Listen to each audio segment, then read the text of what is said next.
Motivation versus Intention by Paul Schmidt. Motivated individuals wanted. We've all seen these recruitment headlines, and they all seem to be advertising commission sales jobs. The ads often stipulate that they're looking for people who are motivated by money, and they almost always dangle the carrot of limitless earning potential somewhere in the ad. These ads are usually recruiting for high, often 100% commission, low, if any, base pay positions. It's a way of shifting the risk off of the company and onto the employee. If you don't sell, you don't get paid. The reality is, if you're a working voice actor, if you don't get business in the door, either through auditions, referrals, repeat business, or direct outreach, you won't work and you won't get paid. There's no shift of risk because you're not just the employee, you're the company. There's no one else to shoulder the risk but you. The fear that comes with that risk and responsibility, the one that says, if I don't do what I need to do, then I don't work and I don't get paid, and I won't be able to pay my bills, and then my business will fail. That fear is motivation. Motivation is the emotion, the feeling that drives your actions. In this case, it's the feeling of fear of failure. The problem with emotions is, as powerful as they can be, they're fleeting. They wax and wane. They're inconsistent. If what drives your actions is inconsistent, your actions themselves can't help but be inconsistent. Consider the case of the classic New Year's gym resolution. This is the year that I finally get in shape, you say to yourself. The coming year is a wide expanse of clean white paper on which to write the story of the new buff you. Dreams of shredded abs and rock-hard biceps fill your head, and you're all psyched up, and you really do get in the gym and do the work. Suddenly, one January morning, it's cold and dark, and you were up later than usual, and you're super tired. Images of rock-hard biceps are nowhere to be found, and in their place are images of your warm, comfy bed, which you're already in.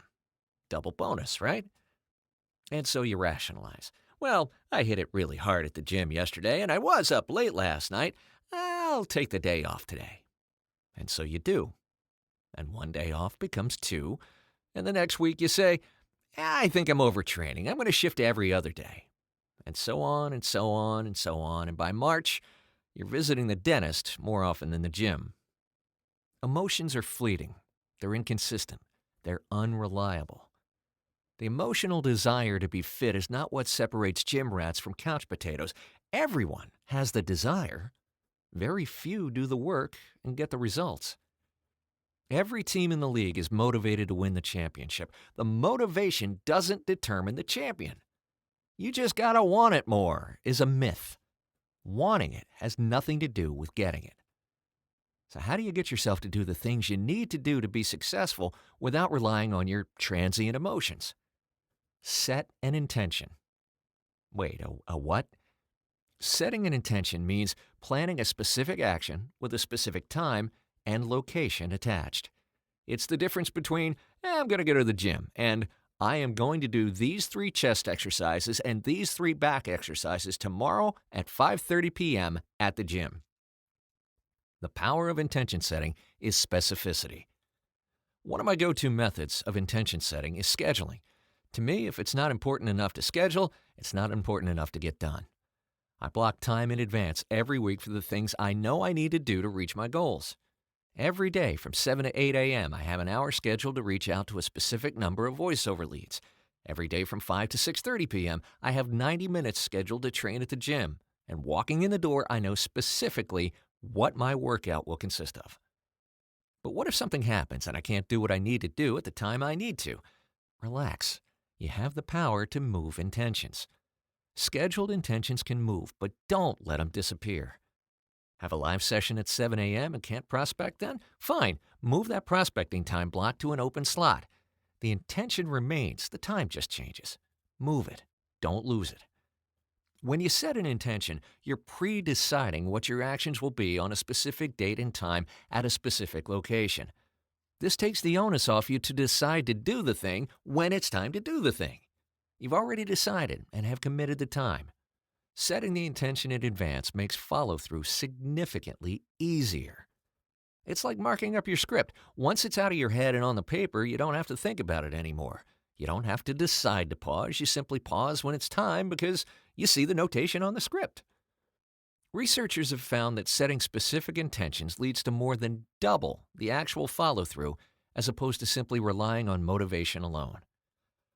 Another method I use to set intentions is a habit tracker. I recently decided I wanted to drink more water during the day and stay better hydrated throughout the day. It would be ridiculous to schedule time to drink water, but I can still set the intention. I will drink 120 ounces of water every day no matter where I am or what else I have to do. The specificity comes from the habit tracker. I use one called Streaks, and I set the intention by adding the habit of drinking 120 ounces of water daily in 10 12-ounce segments. Every time I finish a 12-ounce glass of water, I mark it off in the app on my phone. I know with a glance throughout the day how on track I am to reach my daily goal. Simple, easy. Intention setting eats motivation for lunch. Motivation comes and goes. Setting intentions leads to consistent follow-through, results, and ultimately, that important goal you wanted to achieve. Wishing you a wildly successful new year.